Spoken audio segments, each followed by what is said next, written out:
So just quickly on my background, just about 9 years in government working on renewables and energy efficiency. Last 3.5 years doing investment attraction for the state government in the clean tech sector, largely focused on large-scale hydrogen production and battery supply chains. And that's why my focus is in North Asia, because of those two countries and the interests they have. And prior to government, I spent 3 years doing energy efficiency credits in the private sector. Clean sector, you hear a lot about it. It's very topical, climate change. How's it different? Well, it's transformational. If you think of electric cars, distributed energy resources, people are going to have batteries in their houses and businesses. It's disruptive because it's changing how businesses and communities do things, and we've already seen, coal-fired generation and renewables, some of the dynamics there playing out over the last week or so and will continue to play out. The other thing is that we know it's coming. We know there are a range of technologies and things that need to be done to tackle climate change, and businesses are addressing that, but a lot of it is still undefined. And I was just thinking of an example, like when I look at the energy system in New South Wales, ultimately, are we going to have a lot of big battery farms, a lot of pumped hydro, or will the uptake of batteries at a residential and commercial level, and particularly the penetration of electric vehicles, actually lead to so much distributed energy resources within houses and businesses that maybe you don't need a lot of grid scale? Now that's yet to be determined, but this is what I mean by undefined.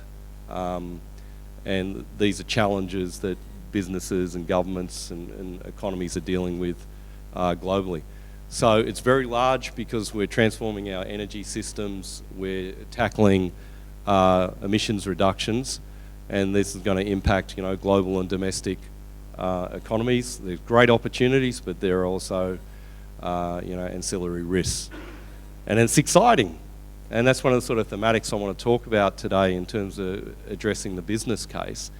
Because a lot of the time, from what I've seen, I've literally seen hundreds and hundreds of businesses over the years. People get excited about a particular area, and I find that sometimes people tend to forget about the basics of putting a business case or a project together. That's not everyone, but I've seen a lot of it. Just want to talk about green hydrogen just as a case study and some of the things that we've learned from that. It's really big. I work on Japanese and Korean potential export markets.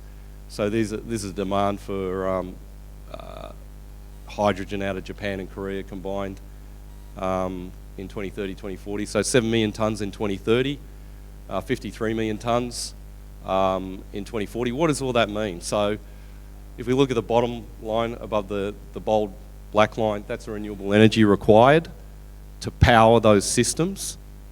That's 208 gigawatts of renewable energy, not including firming for batteries and other support, and 1.5 gigawatts, 1,500 gigawatts by 2040. Just to put that into context, the Australian generation fleet across all states in Australia is only 70 gigawatts. So these are really big markets. It's transformational. These are once in a generation opportunities, because hydrogen in particular is key to decarbonising a lot of the global industries like steel production, oil refining, and a whole bunch of other things. So it's really big. That's the demand just in sort of pie chart. New South Wales opportunity there is in grey, just to give you a sense of the scale of the market. And the Japanese and Koreans are looking very much towards Australia to fulfil much of their demand going forward. So you can probably do some simple maths in your head and go, there's some pretty big opportunities there. And that's it out to 2040. So the economic opportunities out to 2030, it's about 300 billion US. By 2040, it goes to 2.9 trillion US.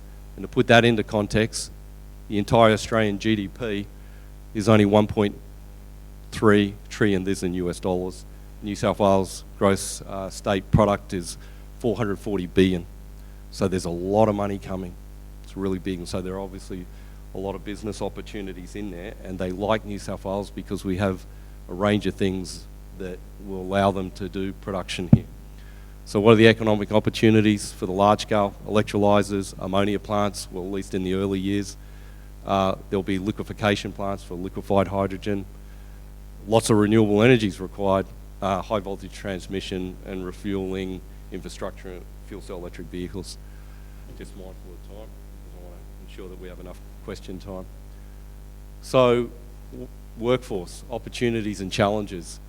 We think Newcastle Hunter has a lot of the things that you need. You've got high voltage transmission, you've got a deep water port, you've got access to water. There's enough energy in the system to kick off the first phases. And we've got more high voltage up here than probably any place in the country. It's a byproduct of the coal industry, the steel production, everything else up here. We like to tell our Japanese investors, if you want to think of Newcastle and the Hunter, it's like Nagoya in Japan, which is one of the big industrial hubs. So what does it look like? I already said electrolyzer plants, a 2 gigawatt electrolyzer is going to probably come in at around $3 billion US by the time you put it together. It's a lot of money. Many of our investors are talking in the gigawatt range. We want 1, 2, 3, 4. You'll need an electrolyzer factory because it's unlikely you're going to bring all this stuff out of Germany or other countries. So you're going to have to put in a factory. There's lots of jobs in those factories. People are telling us that they'll need orders of at least 300 megawatts just to get the factory going. So, if you're building a 2 gigawatt system, which is 2,000 megawatts, the first year's annual production would be 300 megawatts. And we would expect that this to be a phased approach. So you'd see a ramping up of production. And the supply chains and the capabilities around this scale are enormous. And the implications for an industrial region like the Hunter are significant. So we'll have ammonia plants because people are going to take a lot of ammonia. We'll have liquefaction plants. Down at the port, we've got to move it out. So we're going to have storage tanks, electricity infrastructure, substations, transformers. Think about all the people that are required to do that work. We're going to have new berths for large-scale hydrogen bulk carriers. So I've kind of covered this. So there's going to be extensive supply chains going back into the region, back into New South Wales, across the Commonwealth and offshore as well. Just to give you an example, we met UGL that does the trains up here, and they're an industrial manufacturer. They have 2,500 companies in their downstream supply chain. So if you think about the sort of kit in industrial scale, there's a lot of companies, a lot of jobs to be had. So that's the opportunity. The challenge is, given the acceleration, I've spoken to a few people this morning already, when's it going to happen? I've got 5 minutes. Japan and Korea are saying they're going to take a lot of stuff at the back end of the 20s. But there's a lot of things that need to be done before that. Some companies are saying they want to take stuff by 2026. So the demand will be huge across these areas: metal fabrication, high pressure vessel manufacturing, electrical engineering, you name it. There's going to be a lot of jobs. So think about the people that are here already, the industries they're in, the quantum of potential demand. Are they going to stay in those industries? Are they going to move to this? I think it's, a lot of thought has to be given. Continuing on that theme, shortages and winning future opportunities. Global supply chains are decentralizing. Some people call it onshoring, now being driven by impact of COVID, international tensions, rising inflationary pressures. Demand for skilled labour will become more intense. You may have to recruit offshore for certain skill sets that don't exist to get things going.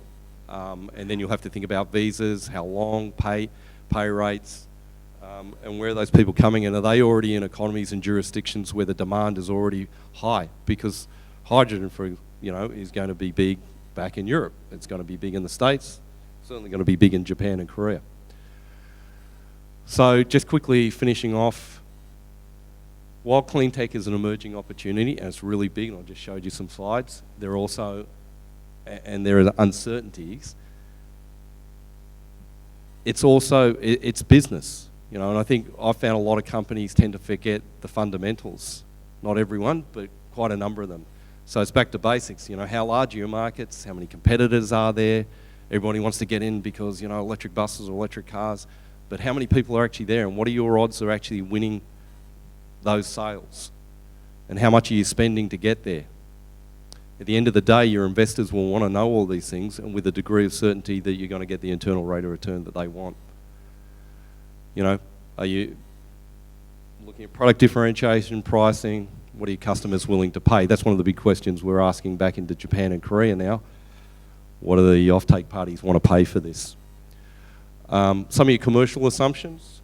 You got Energy Renaissance in the area. When we first spoke to them, we thought, how can you do battery production in Australia? Because labour is a relatively small component. It's robots, it's automation.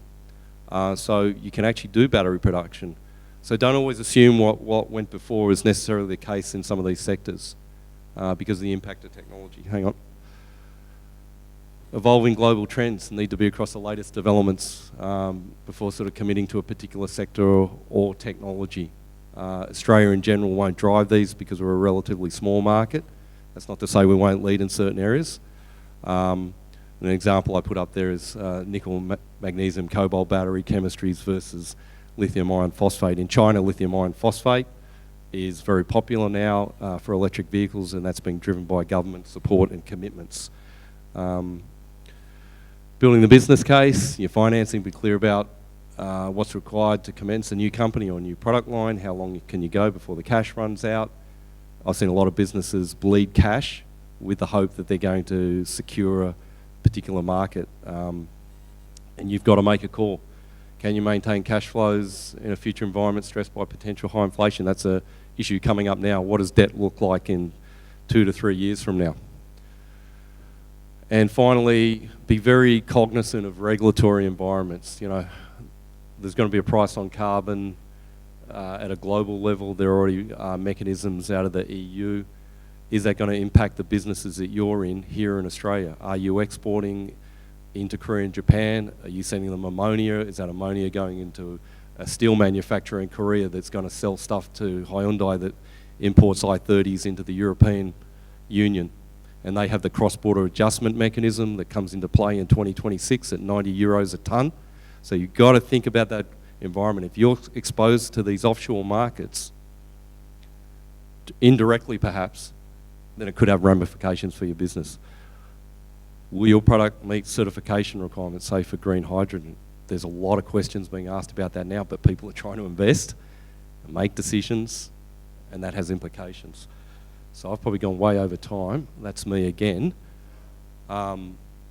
Questions? Happy to have a chat.